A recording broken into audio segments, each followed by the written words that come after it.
Alright, so I'm going to try to give you some insights into the methods that I follow while I'm cutting the wood. So as you can see here, I've cut here along the way of the face of the male dragon, and it's a pretty narrow cut, and I have a video of that and I'll show it to you later.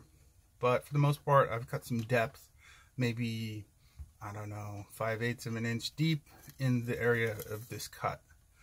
And I believe that there's a bit of a linchpin on at least the beginning of this carving, and that's where I've started, so that that actually works out to the cuts and the areas and the depths that I want. So initially that cut separated this part of the carving from any other part of the carving, but mainly I wanted to work with this ear and the face here.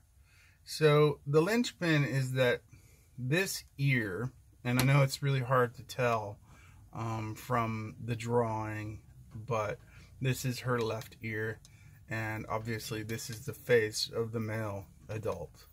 So if you look in here, you'll see that I've tried to separate the head from the ear and his face, or upper forehead. So the ears will be further forward than the head, as will this one, but I'm not there yet. And the linchpin is that this ear is in front of the upper forehead here, but slowly or gradually falls behind the front of his head. So it's an overlapping issue here. So the way I work with it is that starting here, I start, okay, well, I need to cut the furrow here, and once I get this furrow cut, then I can see that this part of the carving is in front of this depth, and that helps me to get the part where her head is behind his face, leaving this at the height at which it was to begin with. Eventually I will cut the forehead here to fall behind the ear, meaning that this depth will be lower than this. So the way I do a lot of the starting of this stuff is by starting in one area, and this leads to another section. So I cut this furrow, then I determined that, okay, it's higher, and it should be higher than the rest of the body, but then the body here, at least for her, should be lower or further back than her head. So I'm like, okay, cool, I got this idea here, and I've started to set the definition, and so I can start seeing things, at least in my mind's eye. And then I get to here and I go, well, this has to be lower than this, so I want to cut this out.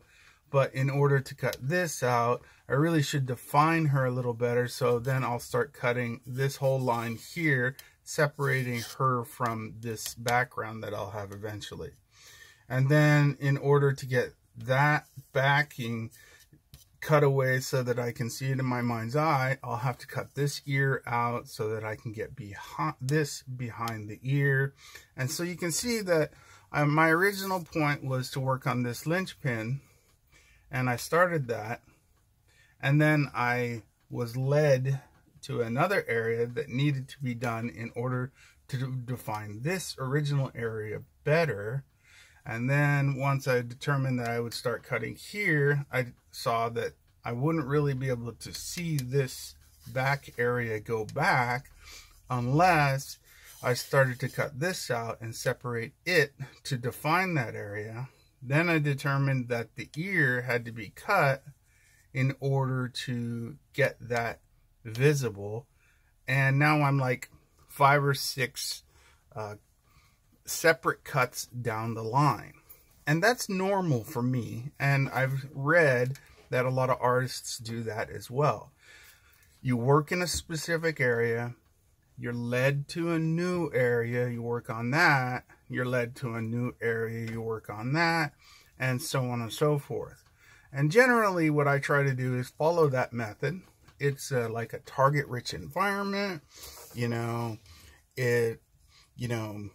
don't know, it's in your mind, then you're presented with something else that needs to be done in order to achieve your original goal.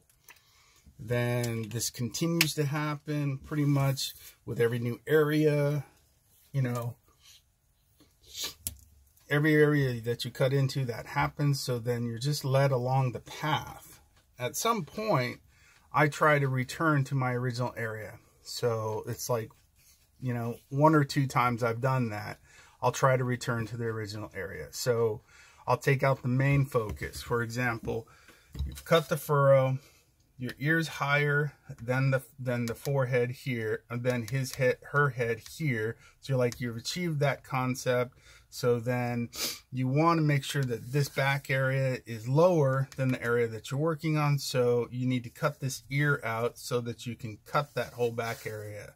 So once you've done that, you're like, okay, don't go crazy with going on and on and on. Let's return to the original area and start again.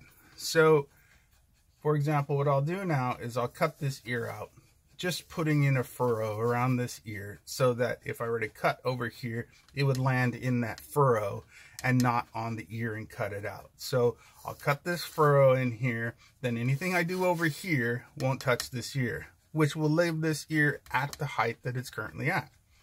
And once I've done that, I can take out some of the back area and then start to bevel this head inward, to a point at which it starts to look like the top of her head, because the top of her head isn't straight, it's angled. So I have to set that angle. Once I do that, I'll be able to see more. My mind's eye will start to equate it to the picture that I have for it. All right, so that's how I'm thinking, and I'll start to proceed in that method now. I'll probably cut this ear out and also cut her body free from this background here. Once I do that, I'll be able to either remove some more of the background to define her depth and also be able to return to my original without having to worry about this ear being messed up, because it will have its area cut. And then I can start beveling it again, returning to the original area you're working on, which is my linchpin, while still being able to play with the background and not damage the areas that need to be pretty high. I'll continue.